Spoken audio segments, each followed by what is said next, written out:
They say 40 years is long enough to bury a secret, but Meryl Streep knows some truths only grow heavier with time. At 76, the woman defined by technical perfection and a legendary clinical composure has finally cracked. She isn't reading from a script today. She is revealing a soul-deep connection she shared with Robert Redford, a bond so intense it forced them into a lifetime of mutual high-stakes silence. From the unscripted intimacy in the tall grass of Kenya to the final emotional verdict she is only now delivering, we are stepping into the silent frequency between two icons that the world was never meant to hear. Is this a secret romance or a forensic look at the loneliness of greatness? Step into the darkness of this story right now. Mary Louise Streep was born in Summit, New Jersey in 1949 into a world that demanded conformity. But the icons and cracks of her life were visible early. Her mother was her first mentor, pushing her with a cold, calculated ambition. You can be anything. Meryl didn't just want to be an actress. She wanted to be a mirror. At 12, she took opera lessons but quit because she realized she was singing things she didn't feel. This was her first pivot toward the truth. In high school, she was the homecoming queen, but the official story masked a technical obsession with mimicry. She wasn't popular because she was charming. She was popular because she had mastered the performance of a popular girl. But the reality was even more shocking when she entered the professional arena. In 1975, during an audition for King Kong, the legendary mogul Dino De Laurentiis looked at her and said in Italian, "This is so ugly. Why did you bring me this?" Most actresses would have crumbled. Streep, who had clinically mastered Italian just for the sake of knowledge, shot back in his own language. "I'm sorry I'm not as beautiful as I should be, but this is what you get." Yeah. This was the birth of the Ice Queen, a woman who realized Hollywood was a slaughterhouse for aesthetics and decided to weaponize her intellect instead. Her soul was truly forged in the tragedy of John Cazale. They met in 1976 during Measure for Measure and stayed together until his final breath. When Cazale was diagnosed with terminal lung cancer, Streep's reaction was not a novelistic display of grief, but a high-stakes calculation. She took a minor secondary role in The Deer Hunter specifically so she could stay by his side during his final months of filming. Evidence shows she nursed him through the end, accepting a role in the miniseries Holocaust solely to pay his staggering medical bills. When she won an Emmy for that role, she didn't celebrate. The man she loved was gone, and she was left with a technical proficiency that the world mistook for coldness. By 1979, the industry saw her as a machine. On the set of Kramer vs. Kramer, she clashed violently with Dustin Hoffman. The truth is even more shocking when looking at the physical evidence of that set. Hoffman, attempting to provoke a real reaction, famously slapped her during a scene without warning. Streep didn't break. She didn't cry. She went to the writers and demanded the script be rewritten. She refused to play the evil wife archetype, insisting on giving the character a clinical human reason for her choices. When she won her first Oscar, she left the gold statue on the back of a toilet. It was a statement the award was a byproduct. The truth was, the only target. The 1980s saw the emergence of the technical marvel. Newsweek put her on the cover as a star for the 80s, noting a primal unease vibrating beneath her skin. Her first true test was The French Lieutenant's Woman, where she navigated a Victorian drama while mastering a British accent that made the locals do a double take. But the summit of her powers arrived in 1982 with Sophie's Choice. To play a survivor of Auschwitz, Streep mastered Polish and German with forensic precision. But that's not all. The famous choice scene, where she decides which of her children lives or dies, was filmed in exactly one take. She refused to do it again. She told the director the pain was too biologically exhaustive to replicate. She took home the Oscar, but she left behind a piece of her own humanity in that scene. In 1983, she pivoted to Silkwood, playing a nuclear whistleblower. She didn't want to play a martyr. She wanted to play a human being in a state of high-stakes paranoia. It was a clinical success that proved she could handle real-life weight. Then came The African Sun. In 1985, Sidney Pollack was casting out of Africa. He was skeptical, thinking Streep wasn't sexy enough to play Karen Blixen. He even considered Jane Seymour. But Streep walked into the room and dismantled his doubts with raw honesty. The secret link to this production is that Pollack later admitted there was no shielding between her and the camera. The Kenyan sun in 1985 didn't just burn the landscape, it ignited a silent frequency between Meryl Streep and Robert Redford that no script supervisor could have anticipated. During the 101-day shoot, they developed an unspoken understanding that bypassed the industry noise. Redford was the first leading man who didn't try to outshine her. He simply stood there and believed her. The legendary hair washing scene wasn't a performance. It was a sensory exchange. This bond stayed with her for 4 decades, a standard of artistic respect she would never find again. The film won Best Picture, but the evidence of their connection remained buried in the tall grass of the savannah. By the end of the decade, she was taking accents to the extreme. In Evil Angels, she became Lindy Chamberlain, mastered the Australian dialect, and swept up awards from Cannes to New York. But the early 1990s arrived like a slamming door. Hollywood has always had a predatory ledger for women over 40. As Streep hit that milestone, the industry began to treat her as a depreciating asset. She saw the scripts thinning. She realized that in a town obsessed with summer blockbusters, a woman in her prime was a misfit. But that's not all. Instead of retreating, she went on the warpath. She stood at the Screen Actors Guild in 1990 and tore into the industry for downplaying women's worth. She tried to pivot. She leaned into comedies like Postcards from the Edge and Death Becomes Her. But the production of Death Becomes Her was a 7-month slog of special effects. Streep hated the mechanics. She was allergic to the cosmetics and bored by the CGI. The truth is even more shocking. She realized then that acting in front of a green screen was like singing in a language she didn't feel. She vowed never to let technology choke the soul out of her performance again. By 1995, the industry was ready to write her obituary, claiming her coldness had finally alienated the audience. Then, Clint Eastwood called for The Bridges of Madison County. Streep actually disliked the novel, but she recognized a high-stakes opportunity to speak for every woman the industry had deemed past her prime. She gained weight to emulate the voluptuous grace of Sophia Loren and turned a sentimental story into an allergic masterpiece.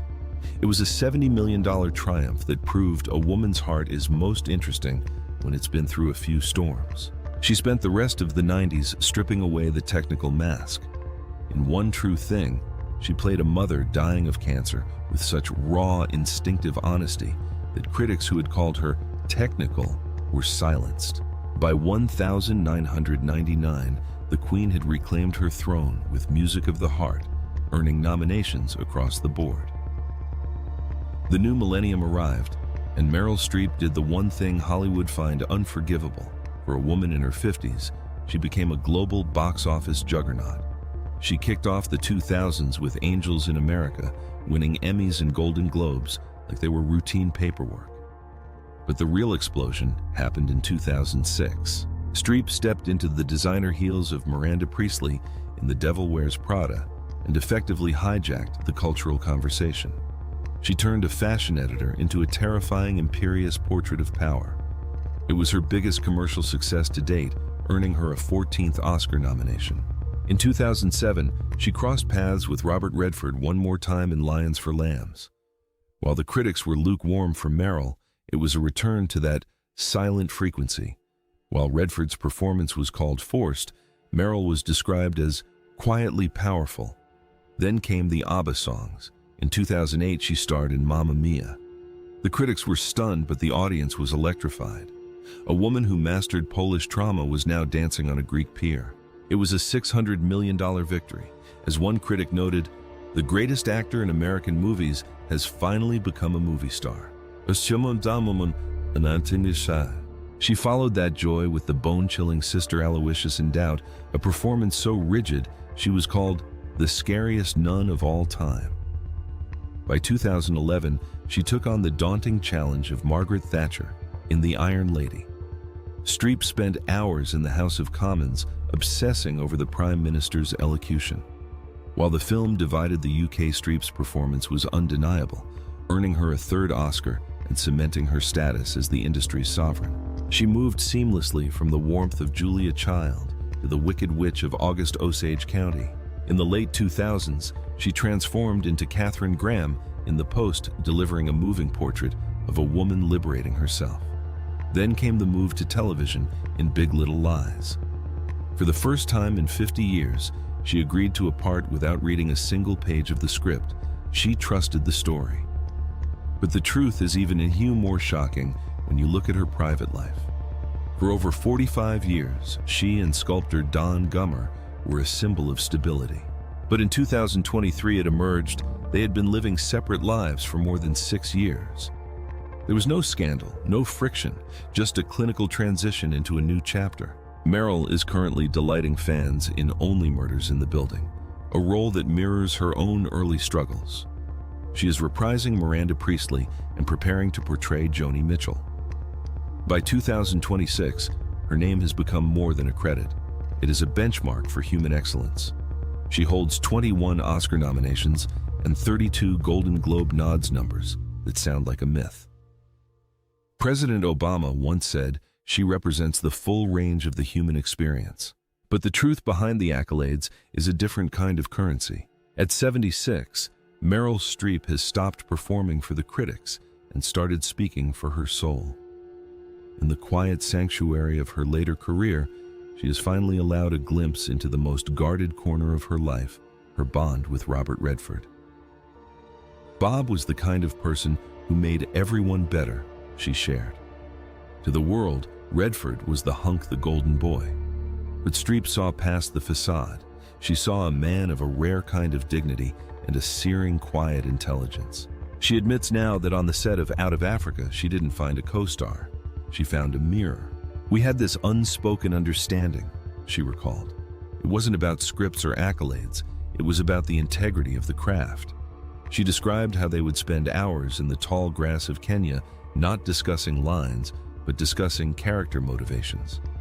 Redford taught her a lesson no school could, that success isn't measured by box office numbers, but by the integrity you carry when the cameras stop. He was her lion in winter. Even at the height of her own power, she felt a profound sense of safety in his orbit.